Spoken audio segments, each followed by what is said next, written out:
Nu är det februari och det är dags att så alla blommor som ska försås tidigt på säsongen. Det är ju långt ifrån alla blommor som jag försår så här tidigt. Det är kanske i april som jag sår och då kallsår jag ofta blommor.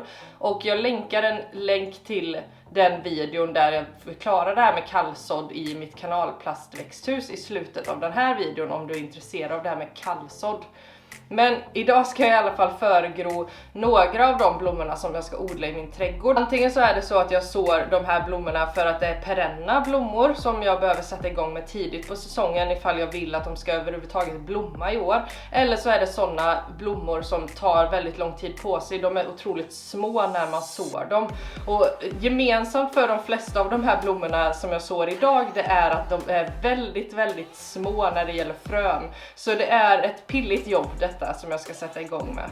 Om du och jag inte känner varandra så heter jag Lovisa och jag har den här kanalen Glädjens odling där jag pratar om odling i min trädgård i zon 5 i Sverige, och jag har den här kanalen för att jag vill informera, intressera och inspirera dig till ett liv med mer odling. Så vi ska sätta igång och jag har skrivit upp alla blommor som jag ska så idag, och sen så har jag också skrivit upp alla såanvisningar för det här är väldigt rörigt.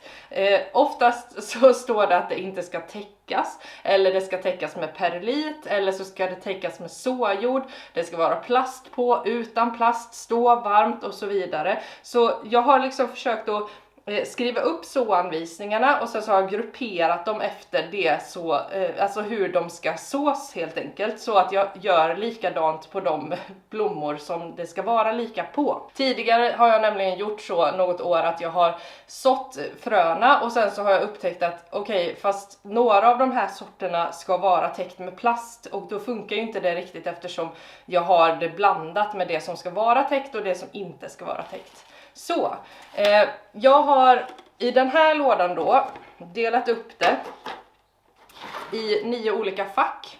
Så jag kommer så 9 olika sorters blommor här nu då.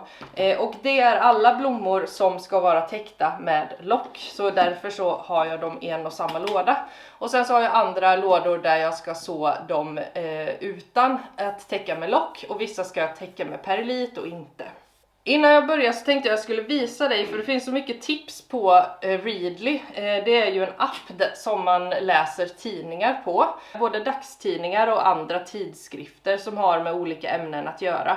Och då kan man alltså prenumerera på alla olika tidningar som man är intresserad av för ett och samma pris. Och om du använder den länken som jag har i videobeskrivningen så får du just nu 6 veckors gratis användning av Readly utan bindningstid. Så se till att klicka på den länken om du är intresserad av att prova på det här med att läsa tidningar elektroniskt. Och Readly funkar så här då att man går in i sin app på telefonen. Du kan även använda det på en padda eller en dator. Men jag föredrar att använda det på telefonen just nu. Och då finns det en massa olika tidningar att välja mellan. Till exempel Allers trädgård är ju en tidning som finns och det kom ut ett nummer igår när jag spelar in det här. Så där har jag varit inne och kollat lite extra på idag. Och där finns det ju massa olika tips. Vi ska bläddra fram till det här med Det spirar i växthuset, en artikel om det här med just frösådder och ta egna frön. Så här fanns det lite olika tips. Men det jag tänkte jag skulle fokusera på idag var, om man går in på bokmärken, så är det en trädgårdskalendertidning som jag har sparat ner. Och då finns det olika tips vid sådd.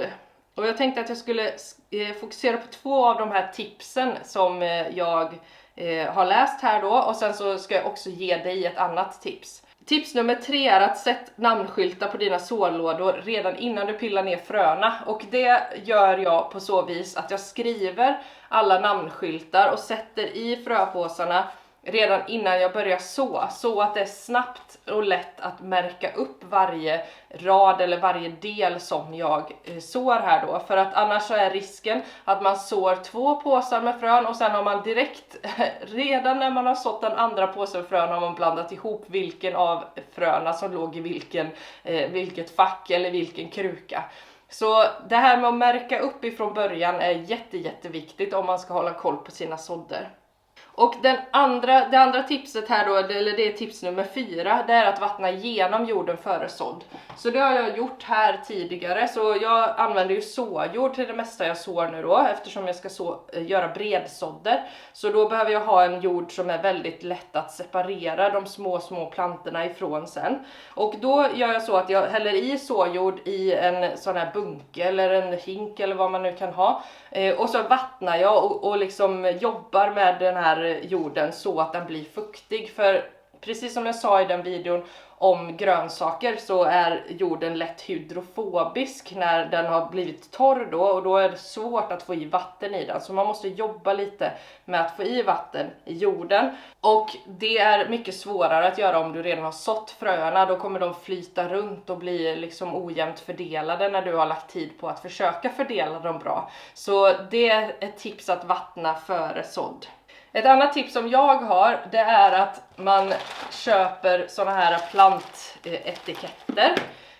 Och det jag brukar göra, det är att jag köper ifrån Lindbloms frö. Då kan man köpa en sån här 500 pack så den räcker länge.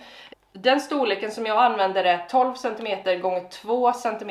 Så den är 2 cm bred här i toppen. Men det jag brukar göra då är att jag klipper isär den. Och då kan man tänka att varför köper jag inte smalare etiketter ifrån början då? Men det är för att ibland så behöver man ha ganska mycket plats att skriva på. Men mitt tips är att klippa isär dem då. Då får jag 2 stycken etiketter för priset av en, kan man säga. När man köper sådana här multipack så blir de väldigt billiga. Köper du dem i butik så blir de ganska dyra. Ett annat tips när det gäller det här med etiketter är att man börjar skriva på vänstersidan om alla etiketter och att toppen på etiketten är åt höger. För att då kommer all text att få plats. För risken är att om man börjar skriva från andra hållet så kommer man till slutet av etiketten och så får man göra bindestreck och så. Men skriver man åt det här hållet så får man plats med hela texten utan att behöva avbryta sig själv, kan man säga. En annan fördel med att ha det på det här sättet, det är ju att man inte behöver hålla på och vända på huvudet när man läser på alla etiketter för att de står åt olika håll, utan all text är skriven på samma håll. Så det blir lättare att hålla koll på sådderna på det sättet också då. I den här artikeln som jag läste i Readly då är det också så att de förklarar det här med bredsådd, och det är ju det som jag gör främst idag då. Det är bara en blomma som jag sår separat. Så det här med bredsådd, det innebär alltså att man sår väldigt många frön på en liten yta och sen så skolar man om. Det betyder att man tar upp de här små plantorna sen och sätter dem i pluggar, brukar jag vanligtvis göra. Och då använder jag ofta en sån här metallskylt att få upp plantorna med. Det tycker jag är det smidigaste sättet. Jag har en hel video på där jag separerar en bredsådd och där jag förklarar och visar just hur pilligt det är. Så om du vill titta på den sen så länkar jag också den senare i videon här. Det som är bra med Readly, det är ju det här att man kan bokmärka olika sidor då. Så exempelvis så har jag en artikel om lök här som jag har bokmärkt, och jag har om att plantera om pelargoner, och jag har också även om frö och fröodling då. Så olika artiklar kan man markera ifrån olika tidningar. Det som är fördelen också, det är ju det att om jag söker på Allers trädgård här, så kan man ju hitta gamla magasin där jag kan se artiklar från förra året vid samma tillfälle, vilket är väldigt bra tycker jag.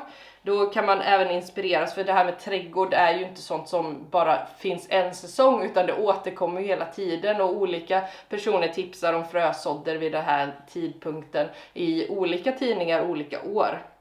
Readly har olika tidningar som handlar om trädgård, men det finns ju också andra tidningar som har med andra hobbys att göra ifall man är intresserad av andra saker. Om du använder den här länken som finns i min beskrivning till videon så får du gratis användning av Readly där du kan prova på det här. Det är helt gratis och du kan avsluta din prenumeration när du vill. Det finns ingen bindningstid om du väljer att fortsätta använda Readly. Och nu är det dags att så. Vad ska jag så här nu då? Jag kommer att så ganska många olika saker. Det första jag sår, det är stockros. Och det är frön som jag har fått av från två olika ställen kan man säga. Och De är ju egentligen perenna, men jag har lyckats att få upp stockros och få den att blomma redan första året om jag har sått den väldigt tidigt. Så jag hoppas på att det här är någonting som jag ska lyckas med även i år. Jag har en video om stockros och hur jag gör med den ifall du är intresserad av att titta på det senare. Sök bara på stockros i så fall så har du en video om det.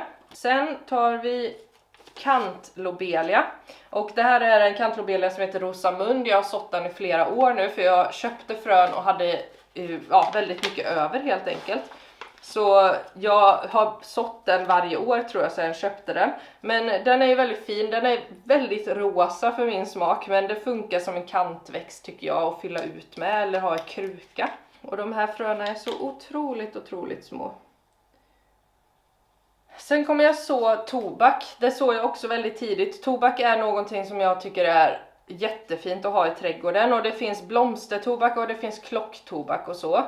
Den första tobaken som jag sår, det är en blomstertobak som heter Cuba Mix. Det blir små tussar kan man säga av olika mixar av färger. Så de blir både limegröna, rosa, mörkare lila och vita. Så den ska jag se till att ha. Det är ju roligt när det blir lite skiftningar också i de här färgerna. Sen så sår jag klocktobak. Och det är en tobak som är limegrön.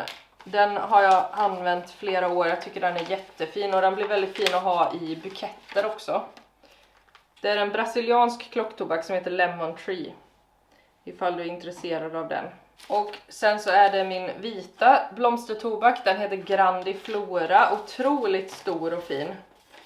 Och den luktar jättemycket också. Jag hade sån här ligustersvärmare. Alltså en jättestor nattfjäril som vi har i Sverige. Som var väldigt intresserad av den här på kvällarna. Så den är ett måste i min trädgård. Den är lite kladdig på bladen. Det är väl det enda som är negativt med den kan jag tycka.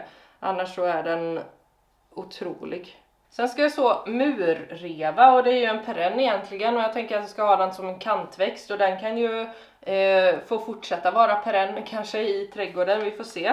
Men det ska jag testa, det är första gången jag odlar den. Och det sista jag ska så i den här det är 3 stycken olika steppsalvior. Den heter Merlot Rose och Blue och sen så är det en som heter West Friesland. Jag har ingen aning om uttalet på de här men jag ska i alla fall odla dessa och testa vilken jag tycker bäst om. Steppsalvia är ju någonting som jag hade i min trädgård väldigt mycket tidigare och jag har drivit upp det från frö tidigare också. Det är ganska så lätt tycker jag och den är ju en otroligt uppskattad blomma för många fjärilar. En perenn också då. Och humlor och bin också, de är jättebra. Den här var det jättemånga frön i, de andra förpackningarna var det bara 10 frön i. Men den här var tydligen en mycket billigare sort att ta frön på. Så det är 150 frön står det att det är, jag ska inte så 150 frön. Men vi ska se här hur många vi sår, kanske 20 eller sådär. Så där ska vi se nu. Inte täcka. Murrevan ska täckas med vermikulit eller perlit. Jag använder vermikulit här. Stockrosen täcker jag också för det är så stora frön. Steppsalvian ska täckas med såjord så man får täcka med lite där då. Det här med sådana här såanvisningar när man väl får lite erfarenhet så kan man göra lite efter vad man tycker själv upplever jag. Man måste inte alltid följa alla de här sakerna till punkt och pricka. Det kan vara så att man blir jätteorolig för att man har lagt på vermikulit men det skulle inte vara det och sådär. Och så tänker man, ska jag göra om hela sådden? Nu måste jag beställa nya fröer. Men ofta så går det ganska bra ändå. Så man behöver inte oroa sig för mycket för det här med att man har gjort fel. Man kan prova och hoppas att det går bra. Men nu sätter vi på locket på det här då så att det står sig och är fuktigt och bra. Jag vattnar aldrig ovanifrån nu då utan nu sätter jag den på en sån här bricka. Och så vattnar jag underifrån. Men just nu kommer jag inte vattna särskilt mycket eftersom såjorden redan är fuktig. Men annars är det underifrån man vattnar så att man inte riskerar att missplacera de här fröna som finns. Några blommor kvar och så. Jag ska så svartöga och det sådde jag förra året, och jag såddade nog även förra året, men då fick jag inte fram några blommor. Men förra året så lyckades jag bra med den. Det här är en annan blomma som jag har fått som heter Aurea. Men den ska väl fungera på liknande sätt. Och den sås alltså i krukor, så den bredsår jag inte nu. Och jag väljer att så 2 frön i varje kruka, så får vi se om 2 frön tar sig, så tar jag bort det ena bara. Den sås i planteringsjord och sen så ska man ha såjord på toppen av krukan. Så det har jag gjort här nu då. Så, sen så ska vi så axamarant och anisisop. Och de här är sådana som inte ska täckas. Och det ska heller inte vara plast på den. Den andra amaranten såg jag mycket senare och det brukar jag kallså, men den här ska sås tidigt, så att det provar vi med nu. Jag tror faktiskt inte att jag fick fram någonting av den förra året, så vi får se ifall jag lyckas bättre i år. Annan typ av amarant lyckas jag bättre med när jag sår den, kallsår den ute senare. Och sen tar vi anisisop som jag också har drivit upp tidigare. Det är ju en perenn som är jättebra för bin och humlor och sådär. Och blommar i lila, eller ljusblått lila, det är lite olika färger på dem. Och det sista jag sår, det är kantnepeta, borstnejlika och jätteprästkrage. Och hur var det med de här då? De ska täckas med perlit alla 3. Eller vermikulit då, som jag använder nu. Jätteprästkrage har jag aldrig sått, men jag tänkte det kunde vara spännande att testa det. De ser ut som när man sår solhatt, likadana fjädrar. Likadana frön som solhatt och liknande blommor. Men det förstår man ju på det här bulliga huvudet att fröna ser likadana ut där. Och sen borstnejlika.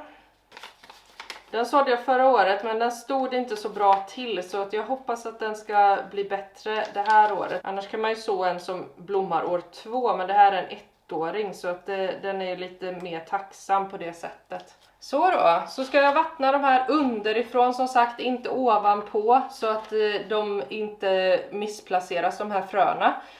Och sen så återkommer jag när det har börjat gro, tänker jag, odla i februari, hoppas jag. Och glöm inte att använda den här länken då till Readly om du vill prova gratis användning av den här digitala magasinappen. Det är ju väldigt kul att kunna inspireras av andra trädgårdstidningar förutom på YouTube.